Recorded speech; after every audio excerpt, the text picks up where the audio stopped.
আবহাওয়ার যে অবস্থা ছিল, বৃষ্টি এবং পুরো শহর, শুধু তো ঢাকা না, ঢাকা চট্টগ্রাম সহ বড় বড় যে শহরগুলো, সে শহরগুলো পানির নিচে তলিয়ে গিয়েছিল। আমাদের শিক্ষার্থীরা অনুরোধ করেছিল পরীক্ষাটি একটু পেছানোর জন্য, কিন্তু এই সিদ্ধান্ত নেওয়া হয় নাই, এবং যে কারণে আজকে আন্দোলন হচ্ছে, ঢাকায় আন্দোলন হচ্ছে। আমি মাননীয় মন্ত্রীর কাছে প্রশ্ন রাখছি, এইচএসসির মতো একটি অত্যন্ত গুরুত্বপূর্ণ পরীক্ষা, যেটার উপর নির্ভর করে আগামীতে একটা ছেলে বা মেয়ের ভবিষ্যৎ কোন দিকে যাবে, সেরকম একটা পরীক্ষা, এবং ফিজিক্সের মতো কি বলবো, one of the most important subjects যেটা সায়েন্সের জন্য, মাননীয় মন্ত্রীকে দয়া করে বলবেন যে কি সমস্যা ছিল পরীক্ষাটি কিছুদিনের, 2 দিনের জন্য বা 1 দিনের জন্য পিছিয়ে দেওয়ার। ধন্যবাদ মাননীয় স্পিকার। ধন্যবাদ মাননীয় সদস্য। মাননীয় শিক্ষামন্ত্রী। মাননীয় স্পিকার, আপনার মাধ্যমে মাননীয় সংসদ সদস্যকে অশেষ ধন্যবাদ।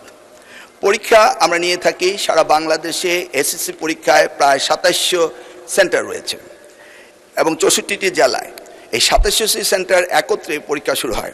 ইতিমধ্যে আপনারা শুনেছেন যে চট্টগ্রামে যখন এই ফ্লাড হলো, তখন আমরা একে একে প্রথম রাঙ্গামাটি, বান্দরবন, পরে আমরা খাগড়াছড়ি এবং এরপরে আমরা চট্টগ্রাম পুরো বোর্ডের পরীক্ষা আমরা বন্ধ করে দিয়েছি।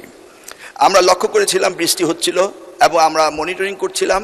সেই সাথে মনিটরিংয়ের সময় আমরা 64টি জেলার এসপি এবং 8টি বিভাগীয় কমিশনার এবং প্রত্যেকটি বোর্ডের চেয়ারম্যান, ইউনো সকলের সাথে আমরা কথা বলেছি, এবং ওয়েদারম্যান আমরা ব্রডকাস্টিংয়ের জন্য তাদের সাথেও কথা বলেছি। তারা বলল যে বৃষ্টি হবে না, সেই কথাটি তারা বলেছে। বিকেল 5টা পর্যন্ত আমরা বসে থেকে সিদ্ধান্ত নিলাম যে সকলেই বলল যে ওয়েদার ভালো হবে, সেই জন্য আমরা পরীক্ষা রেখেছি। সকালে ঘুম থেকে উঠেই দেখতে পেলাম কুমিল্লা সরকারি মহিলা কলেজের মাঠ পানিতে ভরে গিয়েছে। সাথে সাথে আমরা মেয়র সাহেবকে, ফায়ার ডিপার্টমেন্টকে, পুলিশকে, ডিসিকে বললাম যে এই পরীক্ষা কেন্দ্রে স্থানান্তরিত করার জন্য। তারা তখন সকলকে নৌকায় করে ওই স্কুলের 5তলা ভবন, সেখানে নিয়ে পরীক্ষা তারা নিয়েছে। আমরা সেটা দেখেছি তাদের দুর্ভোগ। তাছাড়া বাংলাদেশে, সারা বাংলাদেশে আমরা ডিসিদের সাথে কথা বলেছি এবং ইউনিটের সাথে, তারা বলেছে যে কোথাও পরীক্ষা কোনো রকম দুর্যোগ ঘটেনি, একটি শুধু কুমিল্লা মহিলা কলেজে ঘটেছে। এবং সেই সাথে ফিজিক্সের প্রশ্ন 6 এবং 7, এই 2টি প্রশ্ন ভুল হয়েছে। মাননীয় স্পিকার, আমরা দায়িত্ব পেয়েছি মাত্র 4 মাস। কোশ্চেন মডারেটর, আগে কোশ্চেন মডারেটর কোশ্চেন করেছিল। আপনি জানেন যে কোশ্চেন মডারেট করতে হলে এই প্রক্রিয়াটি 2 বছর আগে থেকে শুরু করতে হয়। আমরা এসে কোনো কোশ্চেন তৈরি করতে পারিনি। বিগত গভর্নমেন্টের যে মডারেটর ছিল তারা এই কোশ্চেন করেছে।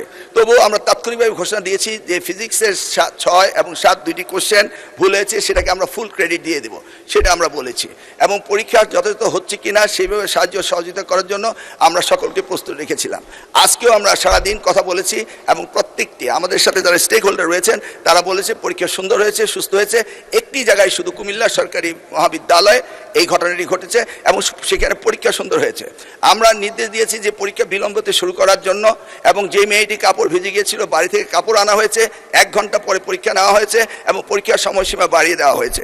আমি মাননীয় স্পিকার আপনার মাধ্যমে জাতিকে জ্ঞাতার্থে করতে চাই যে পরীক্ষা পদ্ধতিতে আমাদের যে সিস্টেম রয়েছে, সেখানে লোকাল যে গভর্নমেন্ট রয়েছেন, ডিসি হতে, ইউনো হতে, পুলিশ হতে, তারা তাৎক্ষণিকভাবে ব্যবস্থা নেবেন যে পরীক্ষা এখানে নেওয়া যাবে কি যাবে না।